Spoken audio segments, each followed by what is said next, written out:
For the last part of homework 5, we're going to be looking at our process that has a cascade controller.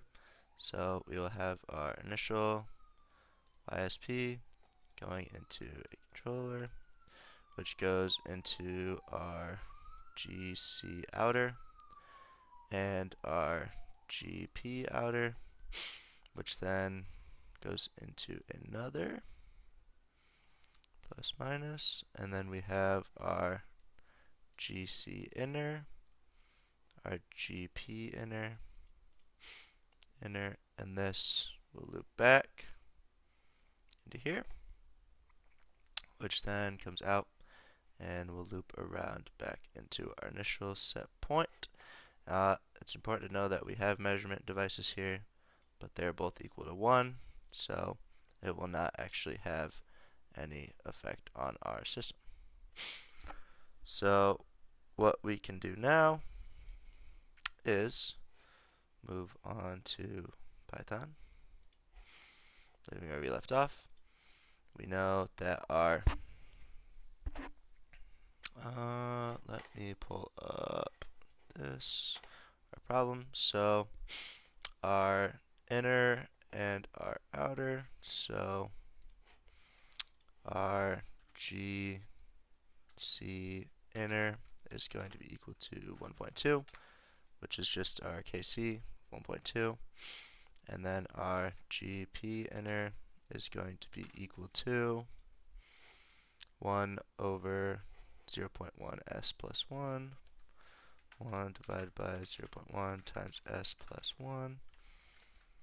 Our GC outer is going to be a proportional controller, so our KC or our PI controller times 1 plus 1 over tau I times s. Do we have a value for our tau I? So our tau I is going to be 0.5, and then our KC is going to be, we'll just start it at 1 for now, and then our GP outer is going to be equal to 0.12 exp minus 5s 0.12 times np dot exp negative 5 times s divided by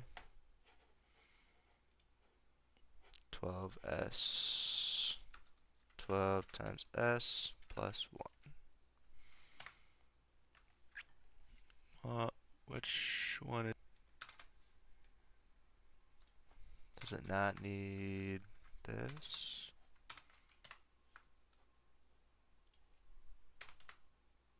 I guess that works.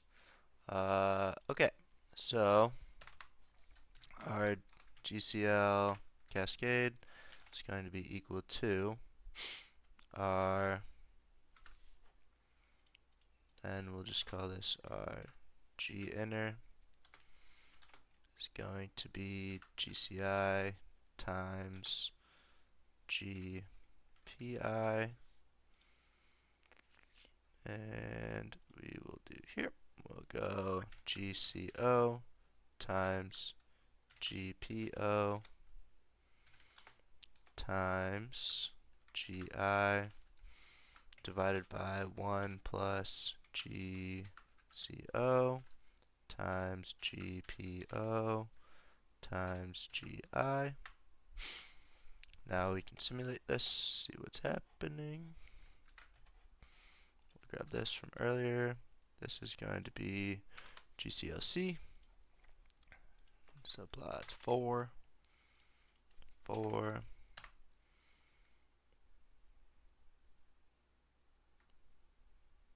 Why? Why do you do this?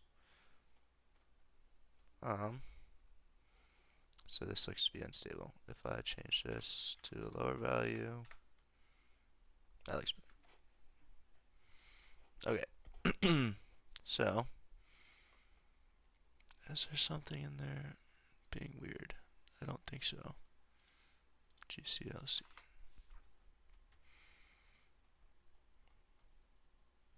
G inner needs to be the full thing, so divided by 1 plus GCI plus GPI. That looks better. Okay, so now what we can do is do our Bowe diagram to determine at what point this will become unstable, and then we will find a value of Kc that gets us within a 30-degree phase angle stability. So we will go back up here. We're going to want this. Throw this down here. And our G will now be equal to our GCO times GPO times GI. Now running this again. And lastly, we just need to plot it back out.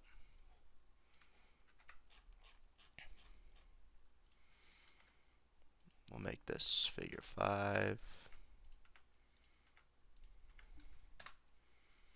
Okay, so as we can see, at our value of minus 180, which has 0.129, we'll find that over here.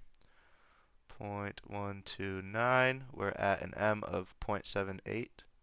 So what we learned from that is that we can increase our Kc and still be stable. So we'll double it to 2. As you can see, we're getting closer to our limit of stability. And what we are at now is 0.19 still, and we should be at about 0.75, so we can still increase this a little bit more. Our stability is about 55 degrees apart, so we want to increase this a little bit more. So now we're getting closer. 100, still at 50, we can still go up. And now this is getting unstable. So we need to go back down a little bit. Go back to 2.5 and see where that has us in the bottom part. So if we want to be stable within 30 degrees, we need to find what we're at 150. So 0.074. At 0.074, we are at 2. So we need to decrease this.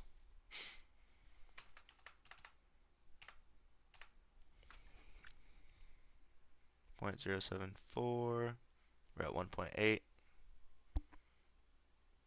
That's still 30 degrees. Okay. So we need to bring this down back to 1. And 30 degrees, 150.74. And as you can see, we're at 0.91. So we can increase this just a little bit more to, let's say, 0.075, which will get us very close to a M of 1 around the number we need. So this is what will keep us stable within a 30-degree phase window.